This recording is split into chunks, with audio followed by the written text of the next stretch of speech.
கடக ராசிக்கு இவ்வார கோச்சார பலனையும் இறுதியாக உங்கள் ஜென்ம நட்சத்திரத்துக்குரிய தாராபலம் கொண்ட சிறந்த நாட்கள் எவை என்பதையும் பார்க்கவிருக்கின்றோம். கடகராசி அன்பர்களே, உங்களுடைய ராசியாதிபதியான சந்திர பகவான் வளர்வரையாக இருப்பதினால் லக்கி குபேரன் அருளை பரிபூர்ணமாக பெறுவீர்கள். ராசியிலே சுக்கிரனும் புதனும் சேர்ந்திருப்பதனால் லக்கி குபேரன் லட்சுமி குபேரன் அருள் இந்த வாரம் முழுமையாக உங்களுக்கு இருக்கின்றது.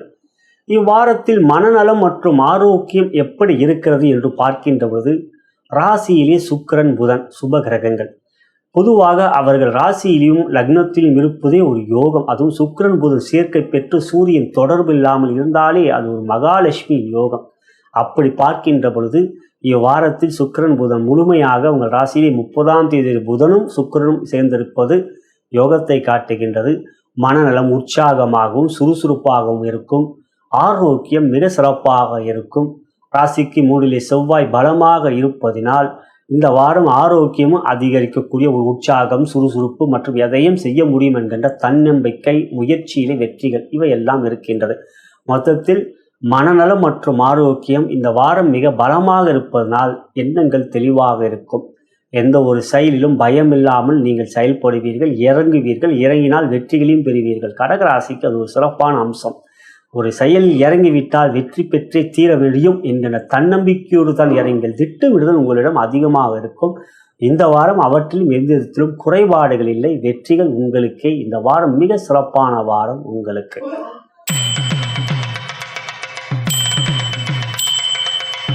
தொழில், வேலை, வியாபாரம் மற்றும் பொருளாதாரம் என்று பார்க்கின்ற பொழுது உங்கள் ராசிக்கு 10ஆம் இடம் மேஷ ராசி. அந்த 10ஆம் வீட்டுக்கு அதிபதி செவ்வாய் 3லே அமர்ந்து தன்னுடைய 8ஆம் பார்வையாக மேஷராசி சொந்த வீட்டை பார்க்கிறார். ஒரு கிரகம் சொந்த வீட்டை பார்த்தால் பலம். மற்றொரு யோகாதிபதியான குரு பகவான் 12லே அமர்ந்திருந்தாலும் சொந்த நட்சத்திரமான புனர்பூசத்தில் இருக்கின்றார். எனவே கடகராசிக்கு யோகாதிபதிகளாகப்பட்ட செவ்வாய் குரு பலமாக இருப்பதனால் ராஜ கிரகங்களுடைய யோகம் உங்களுக்கு மிக சிறப்பாக இருப்பது. தொழில் வியாபாரத்தில் பெரிய அளவில் லாபத்தை எதிர்பார்க்கலாம். லாபாதிபதியான சுக்கிர பகவான் ராசியிலே அமர்ந்திருப்பதனால் புதிய முயற்சியிலும் பெரிய லாபங்கள் இருக்கும். புதிய தொழில் வியாபாரம் துவங்குவதற்குரிய ஒரு சாதகம். மக்களிடம் புகழ் பெறும் உங்கள் வியாபாரமும் தொழிலும். புதிய விஷயங்களில் ஈடுபடுகின்ற போது வேலையாட்கள் உழைப்பும் நன்றாக இருக்கும். பங்கு கூட்டு தொழில் சிறப்பாக இருக்கும். மொத்தத்தில் கொடுக்கல் வாங்கல் பலமாகவும் செலவுகள் அதிகம் இல்லாமல் வரவுகளை சேமிக்கக்கூடிய ஒரு நல்ல வாரமாகவும் இருக்கின்றது. பண முதல்கள் தனலட்சுமியின் அருளோடு செய்வீர்கள். அதே சமயத்தில் பண வரவுகளும் உங்களுக்கு குபேரனுடைய அருளால் இந்த வாரம் மிகப்பெரிய அளவிலே இருக்கும். உத்தியோகம் என்று பார்க்கின்ற பொழுது 2ஆம் இடத்தில் சூரியன் கேதுவோடு சேர்க்கை பெறுகிறார். மேலதிகாரிகளும் பேசுகின்ற பொழுது கவனம் வேண்டும் பேச்சிலே.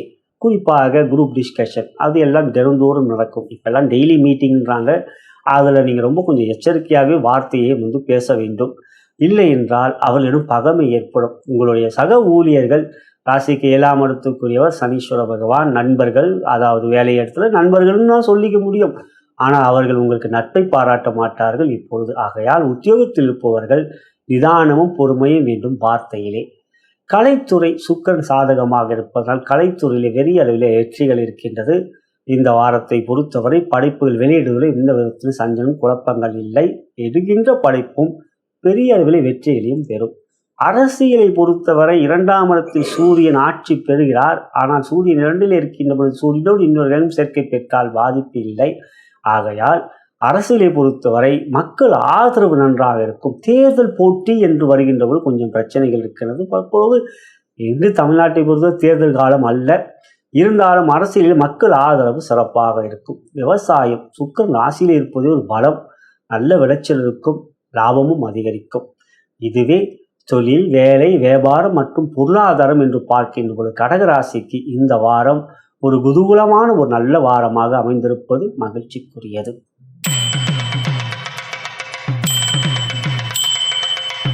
குடும்பம் மற்றும் காதல் உறவுகள் எப்படி இருக்கும்? ராசிக்கு 2லே சூரியன் அமர்ந்திருக்கிறார். கேதுவோடு சேர்க்கை. சின்ன சின்ன விஷயத்திலும் கூட பெரிதாக கோபப்படுவீர்கள். வார்த்தையிலே கோபம் அதிகமாகவே வரும்.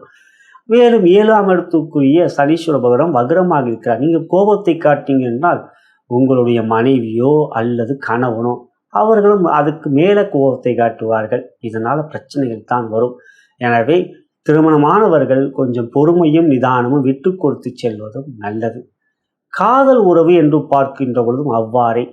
சின்ன விஷயத்துக்கெல்லாம் சந்தேகப்படுவீங்க, அது வராது பொதுவாக கடகராசிக்கு. ஆனால் இப்போ வரும், நீங்கள் என்ன பண்ண அது என்ன பண்ணன்ட்டு. ஆகையால் காதலில் இதெல்லாம் வேண்டாம். இந்த வாரத்தில் கொஞ்சம் நிதானம் காட்டுவது நல்லது. சந்திரன் வளர்வரை என்றாலும் பெரிய அளவிலே அவர் இப்போ வளர்ந்திருக்க மாட்டாங்க. இந்த வாரம் காதல் உறவில் கொஞ்சம் அன்பை காட்டுவது நல்லது. திருமண முயற்சி என்று பார்க்கின்றபோது இந்த வாரம் அவ்வாறு சாதகமாக இல்லை.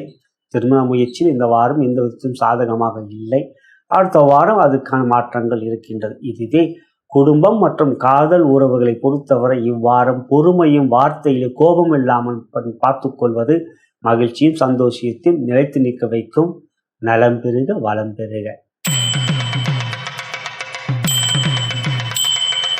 இந்த வாரம் சிறப்பு கவனம் மற்றும் இறை வழிபாடு என்று பார்க்கின்ற சூரியன் சாதகமற்ற நிலையில் இருக்கின்றார். 2ஆம் இடத்தில் கேதுவோடு சேர்க்கை என்பதினால் இவ்வாரத்தை பொறுத்தவரை நீங்கள் சூரிய வழிபாடு, சூரியனை ஞாயிற்றுக்கிழமை குரு ஓரையிலே நீங்கள் வழிபாடு செய்வது, ஈசன் சிவாலயம் சென்று ஈசனையும் சூரியனையும் வழிபாடு செய்வதன் மூலம் சக்தி தரிசனமும் செய்வதன் மூலம் நிச்சயம் சூரியனுடைய பாதிப்பு இருக்காது. அவற்றினால் வார்த்தையிலே கோபம் இல்லை, குடும்பத்தில் பிரச்சனையிலே என்கின்ற ஒரு அமைதியான அன்பான ஒரு சூழ்நிலைகள் நிலவும். இதுவே இந்த வாரத்தில் நீங்கள் சிறப்பு கவனம் எடுத்துக்கொள்ள வேண்டும். நலம் பெறுக, வளம் பெறுக.